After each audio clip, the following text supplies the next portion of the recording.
Μία διαφορετική έκθεση φωτογραφίας, κομμάτι της σύγχρονης ελληνικής ιστορίας, θα παρουσιάζεται μέχρι το τέλος Μαρτίου στο Ινστιτούτο Θερβάντες στην Αθήνα.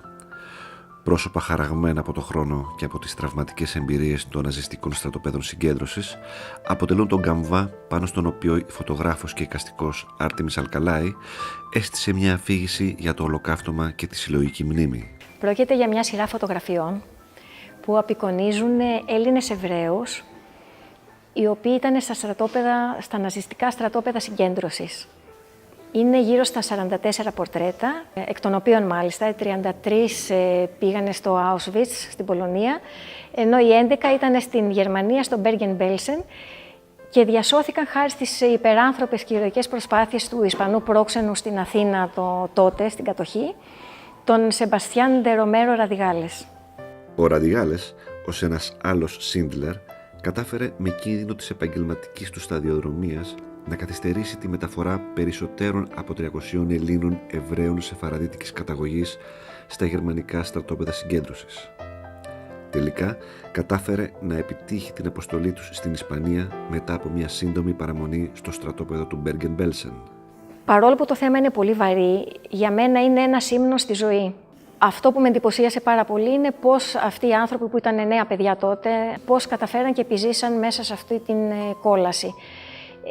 Είναι μερικές χαραμάδες που ανοίγουν ακόμη και σε τέτοια κεφάλαια ιστορικά, πολύ μαύρα, και αφήνουν περιθώριο για θαύματα. Δηλαδή, εγώ μόνο έτσι μπορούσα να το εξηγήσω, γιατί κάθε φορά που προσπαθούσα, επιχειρούσα να τους ρωτήσω με ποιο τρόπο σώθηκαν, είτε μου δείχνανε το Θεό, είτε μου λέγανε ήταν ζήτημα τύχης.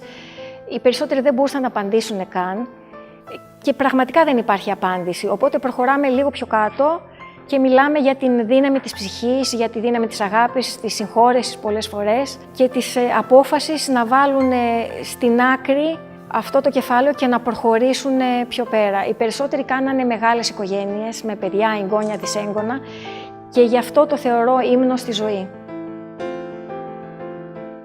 Πίσω από κάθε φωτογραφία υπάρχουν δεκάδες ιστορίες επιβίωσης και αγώνα για ζωή και συγχώρεση. Η ιστορία της Ματίκα Σαζαριά, η οποία είναι από τη Θεσσαλονίκη, η οποία ήταν εκεί με την αδελφή της και κάποια στιγμή αντιλήφθηκε, της είπανε ότι την επόμενη μέρα θα σκοτώνανε μια ορισμένη ομάδα, θα πήγαιναν σε θάλαμο αερίων, και ήταν και η αδελφή της μέσα. Και στις 10 η ώρα το βράδυ, 10:30, παρέβλεψε τις οδηγίες και τις απαγορεύσεις να βγει από το θάλαμο και με κίνδυνο της ζωής της πήγε να αποχαιρετήσει την αδελφή. Στο δρόμο συναντάει το διοικητή του στρατοπέδου, ο οποίος ήταν έτοιμος να σκοτώσει την ίδια, αλλά με μια τρομερή περιέργεια πώς αυτό το κοριτσάκι παρέβλεψε τις απαγορεύσεις, τη ρώτησε πού πήγαινε. Του απάντησε αυτή και του είπε ότι και να με σκοτώσετε, εγώ θέλω να πάω να χαιρετήσω την αδελφή μου, δηλαδή είναι πιο μεγάλη αγάπη μου από το φόβο να πεθάνω.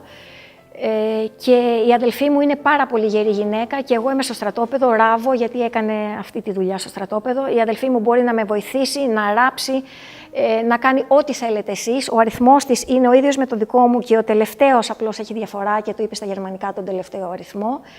Και εσάς παρακαλώ να τη σώσετε. Και εκεί έγινε αυτό το άνοιγμα που εγώ ονομάζω θαύμα, γιατί δεν υπάρχει καμιά λογική εξήγηση. Πήγε ο διοικητής του στρατοπέδου, έβγαλε την αδελφή από το θάλαμο και την έσωσε. Επιβιώσαν και οι δύο, γυρίσαν στη Θεσσαλονίκη και ζήσανε μέχρι βαθιά γεράματα και οι δύο. Για το CNN Greece, Κώστας Πλιάκος.